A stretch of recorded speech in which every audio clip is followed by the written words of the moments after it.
Hi friends. நம்மளோட செட்டாக் சேனலே நிறைய பேர் கேட்டிருந்தீங்க பூரி மசால் இது வந்து ரெசிபி போடுங்கன்னு. தேவையான பொருள் பார்த்திங்கன்னா, கொஞ்சம் கடுகு, உளுந்தம்பருப்பு, கடலைப்பருப்பு, சீரகம், கருவேப்பிலை இதை ஃபஸ்ட்டு வந்து போட்டு எண்ணெயில் போட்டு தாளிச்சிருவாங்க.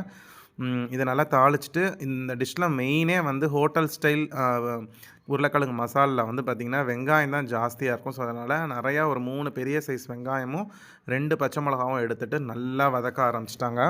இது நல்லா வதங்கணும் ஃப்ரெண்ட்ஸ், அதுதான் இதில் ஹைலைட்டு. இது வந்து பார்த்திங்கன்னா, நாங்கள் நிறைய யூடியூப் சேனல் குக்கிங் சேனலை பார்த்து தான் வந்து இதை நாங்கள் கற்றுக்கிட்டோம்.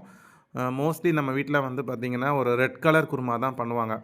பட்டாணி, உருளைக்கிழங்குலாம் போட்டு தக்காளி நிறையா போடணும். இதுக்கு வந்து பார்த்திங்கன்னா ஒரே ஒரு தக்காளி, குட்டி தக்காளி தான். ரொம்ப தக்காளி இருந்துச்சுன்னா அந்த ஹோட்டல் ஸ்டைல் டேஸ்ட் வராதான். ஸோ இப்போ 3 வெங்காயத்துக்கு ஒரு சின்ன தக்காளி இல்லை மீடியம் சைஸ்னால் அதில் பாதி போட்டுக்கோங்க போதும். இது நல்லா போட்டு செம்மையாக வதக்கி எடுத்துடணும். எனக்கு வந்து பார்த்திங்கன்னா முன்னாடி அந்த எல்லோ கலருக்கு கிழங்கே பிடிக்காது வீட்டில் செஞ்சால்.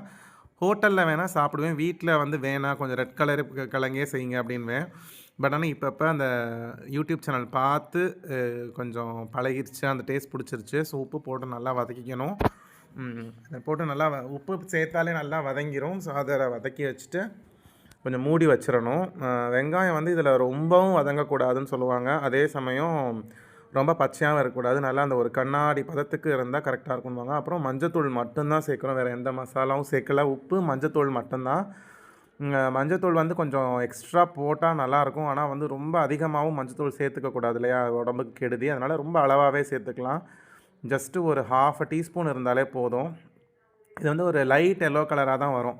ஆனால் கடைகளில் பார்த்திங்கன்னா நல்லா டார்க் எல்லோவாக வரும். ஸோ அதுக்கப்புறம் உருளைக்கிழங்கு ஸ்மாஷ் பண்ணி வச்சது. நாங்கள் வந்து ஒரு மீடியம் சைஸ் உருளைக்கிழங்கு 3 பீஸ் தான் போட்டோம். பொதுவாக வெங்காயம் ஜாஸ்தி இருக்கணும், கடைகளில் அப்படி தான் இருக்கும் இல்லையா. ஸோ அந்த டேஸ்ட் வரணுங்கிறதுக்காக உருளைக்கிழங்கு கொஞ்சம் கம்மி பண்ணிட்டோம். நிறையா வேணுங்கிறவங்க, உருளைக்கிழங்கு டேஸ்ட் பிடிக்குங்கிறவங்க எக்ஸ்ட்ரா சேர்த்துக்கோங்க. நான் வந்து குட்டி சைஸ் உருளைக்கிழங்கு 3 தான். ஸோ அது நல்லா ஸ்மாஷ் பண்ணி சேர்த்துட்டு அந்த மசால் முடிச்சதுக்கப்புறம் பார்த்திங்கன்னா உருளைக்கிழங்கு இருக்கிறதே தெரியாது. அதுக்கப்புறம் நல்லா தண்ணி ஊற்றி கொஞ்சம் நேரம் கொதிக்க விட்டுட்டு, நல்லா தண்ணி கொதிச்சதுக்கப்புறம் வந்து பார்த்திங்கன்னா அந்த பொட்டுக்கடலை மாவு இருக்கு இல்லையா, பொட்டுக்கடலை நல்லா அரைச்சிட்டு கொஞ்சமாக அரைச்சிட்டு அதிலே தண்ணி ஊற்றி அரைச்சிட்டு அப்படியே இதில் ஊற்றிடணும். இதுதான் வந்து ஹோட்டல் ஸ்டைலில் ஒரு சீக்ரெட்டாமா. எங்களுக்கு நிறைய வீடியோ பார்த்து தான் தெரியும். ஸோ பொட்டுக்கடலையை கொஞ்சமாக அரைச்சிட்டு அதில் தண்ணி ஊற்றி நல்லா மையாக அரைச்சிட்டு அதை ஊற்றி எடுத்துகிட்டு கொத்தமல்லி தழை போட்டு இறக்கிட்டா ஹோட்டல் ஸ்டைல் பூரி மசால் ரெடி ஆகிடுச்சு. பார்த்துட்டு எப்படி இருக்குங்கிறத மறக்காமல் கமெண்ட்டில் சொல்லுங்கள் ஃப்ரெண்ட்ஸ். அடுத்த ஒரு நல்ல வீடியோவில் அங்கே எல்லோரையும் பார்க்குறேன். Bye friends.